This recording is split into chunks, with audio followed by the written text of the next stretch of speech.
Welcome. We're going to be doing some more junk journaling with using fabric with our embellishments. If you've been following my channel, you know that it's all about fabric when it comes to junk journaling. Of course, I use paper, but it's about creating with fabrics, which is the medium that I love the most. And also, I think it gives all those out there who are not used to fabric another option to play with to make junk journaling interesting and to keep learning and improving skills. Right now I have 2 corner pockets laid out in this book just to see. They're not glued down yet. We're going to talk about how I made them. They're a large size so they can hold a lot of stuff, and they fill the whole bottom with a little bit of fabric overhang on the edges. Now, what I started out with this was a square that was 5 1/4 by 5 1/4, just regular cardstock. And then I took and added tore fabric or cut fabric or however it came, into small strips, and then sewed those across the whole square. Then I took it and added something, just whatever I had, to the top as a decoration, fabric decoration. I probably would, when I finish this out in a book journal, I'd probably put a paper cluster right over this and finish it off that way.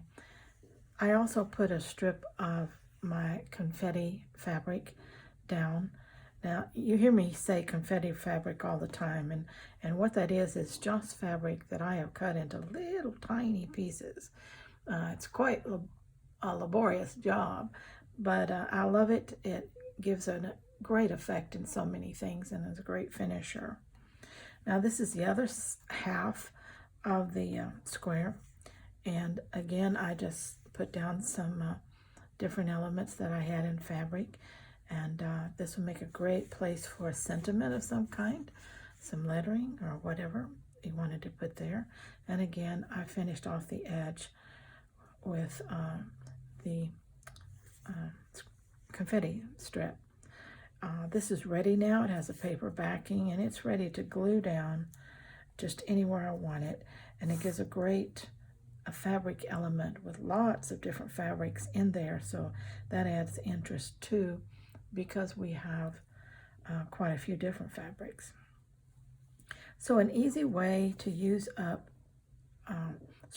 fabric scraps. If you have a quilter in the family or someone who's been sewing for a long time, they have bags of scraps. And now's your time to get them. You can see that it doesn't have to be very long to get a 5-inch strip out of something. And these aren't very wide. They're all different widths, but whatever you come across scrap-wise, you can use. So don't throw anything away. Even if you hate the fabric or you think it's ugly, don't throw it away, because just a little piece of it into something, you'll use it up that way, okay? If you've got worn out blouses, shirts, skirts, whatever that you're going to throw in the trash, don't do that. See that as free fabric yardage. Cut off what you don't want, the hems or the waistbands or the cuffs or whatever it is you're not going to use, and then you've got fabric you can lay out flat, or you can tear into strips or cut into whatever you need to do. Okay, we have that. And then I was going to talk a little bit about making paper clips that are not hidden. You can see them at the top. And this one is one-sided. It's just some paper on the back. Person could journal and leave a note if they wanted to. But these paper clips are very handy for just clipping onto the side of your book, and or clipping things together. For instance, if I wanted to add a paper clip to this card, that would be very easy done too, if I wanted to add a closure to it. So paper clips don't always have to be hidden to be attractive. Now, as you can see on this one, I had a piece of fabric, actually there's two little strips of fabric in the back. And then I had a little stringy piece of fabric that I just tied in a loose knot, laid down, and then sewed. And so that became a very neutral color embellishment, but I think it's really pretty when it's added to the side of a page. So I wanted to tell you a little bit about how I make these. They're not difficult either. On this one, I cut a strip that's 1 3/4 wide by 5 inches long. 1 3/4 wide by 5 inches long. And I cut it out of cardstock because it needs to be more substantial than just a printed paper. Okay. So that comes out to be a piece like this. 1 3/4 wide, 5 inches long. Then I folded that in half so that I know that this is going to be the front of my paper clip. Okay, so now what I want to do is I just want to decorate the front because I want to leave the back so that it can be written on, a note put on it, or the person who receives it can decorate it, stickers, sentiments, or whatever, the way they want to. So what I would do then is I would open it up and I would build some kind of a decoration on front. Let me show you a couple I've done here. This is one I did using just different scraps of threads, lace, motifs off of different things, different fabrics. Okay, that's one. Here's another one I did. Again, same element with just a little bit of this lace, knitting lace underneath, a little bit of this is also actually lace, woven lace. And then another one. I love the overhang and the raggedy look, more shabby chic, I think. This again was a little motif that I cut off a piece of fabric, but it only had half a flower. So I put that down and then added a piece of green lace that I had dyed in green, and then added some of the other threads and things to that and sewed it down. Now, these are just sewed on the one side, making sure that I don't sew the very top because I want to be able to slide my paper clip in there. So they're just sewed to that one side. And I made them, I believe since the card was 1 3/4 wide, I tore these at 2 inches, and they just cover. They're not excessive. And then lengthwise, you can tear them the way you want to. Again, my first seam across the top is right below the fold line. Okay, then I try to catch the seam close to the bottom and the sides when I have it under the machine like this and I'm just sewing on this part here. When I get finished and glue that, then the sewing on the back will be covered, and that's a nice writing area. Okay, so what I do is I just take, here's one of those scraps from the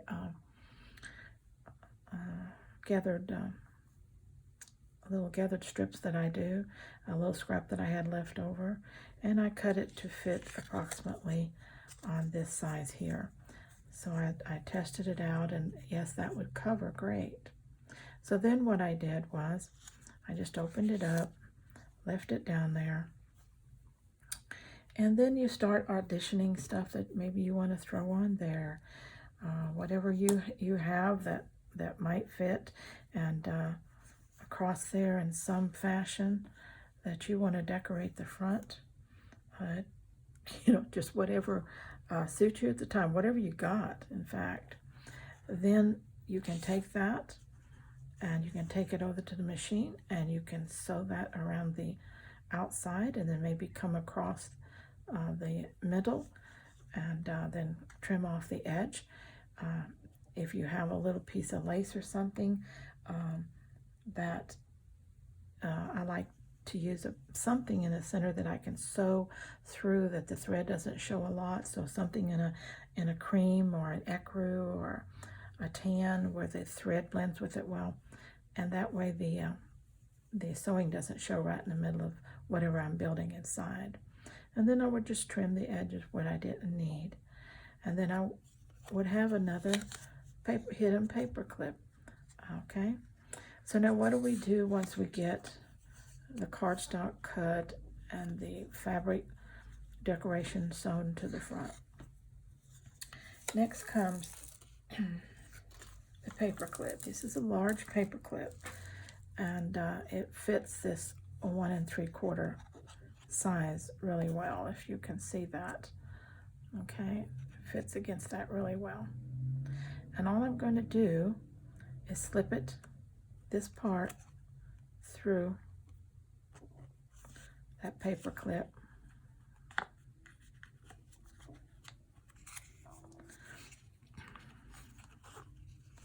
Slip it through,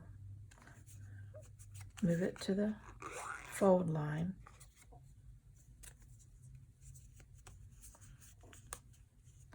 and I have my paper clip. Once I open it up and glue this paper together tightly, I've got a nice paper clip.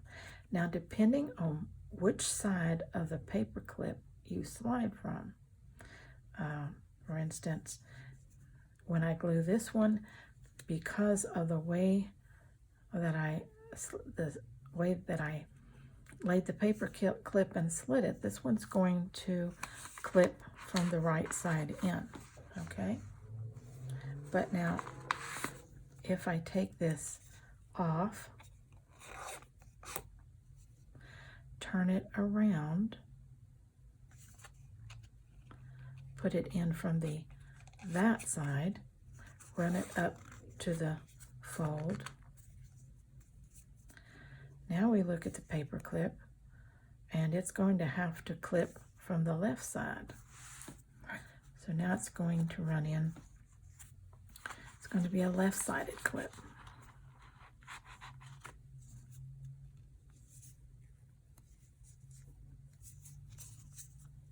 Get my clip on my fold right here. Sometimes these clips, you have to coach them a little, because you push them in one direction or another and they just kind of want to stay there. So now you see that this is a left-sided clip. So you can determine whether you want it to clip from the left or the right. Then whatever you use it for, you can also clip from the top. You can imagine that this is glued tight. It can clip from the top also, or the bottom, or the side, but this one will start from the left. Okay, then like I said, once you get your paper clip in there, don't glue before your paper clip gets in there. Glue everything up. Try not to get it right next to the paper clip, to the crease, but right close to it, and then fold that over and apply pressure, good pressure to it, until it seals good. This one is very well sealed, and it's going to last a long time. Got a little journaling spot, which you can further decorate, but you definitely had a very pretty fabric element using a paper clip. And again, if you want to add something to your journal that you need the paper clip, then just add it in, and you've got it paper clipped closed. That's a good closure for envelopes and other things that you want to add in that you think you need to hold down. So having a few of these around is great. Of course, when you get your base cut, you don't have to do it with fabric. You can do it with paper. Just layer up a paper on it like you would layer up, like I layered up fabric, and just cluster up on here something, or decorate it any way you want to. And when you decorate, it's easier to lay it out flat, and just because you can clearly see what area you need to work on when you're doing that. Okay, I think that's all I have for this video to show you, but I hope that you'll try some of these pretty little paper clips, and also that you'll try these really pretty corner pockets using your leftover fabric strips. Okay, and just make your junk journal very original, adding all these different elements. Don't forget to subscribe if you're not a subscriber, and hit the bell so that you'll get notifications of any new videos that I make. Also, please check out my subscriber giveaway video. I am trying to grow this channel, and at every increment of 100 subscribers, I will be giving away coupons to my Etsy shop. So if you subscribe and comment during that period of time, then I will be choosing winners from those names, and they'll be getting $10 coupons to my Etsy shop. I'll be giving 2 of them away at each 100 increment up to 1,000. When I hit 1,000, I'll be giving 4 of them away. So altogether, I'll be giving $200 worth of products out of my Etsy shop to my subscribers who comment. So thank you for being with me. If you like these videos, please consider sharing them also. And until we see each other again, you have a very creative day. Bye-bye.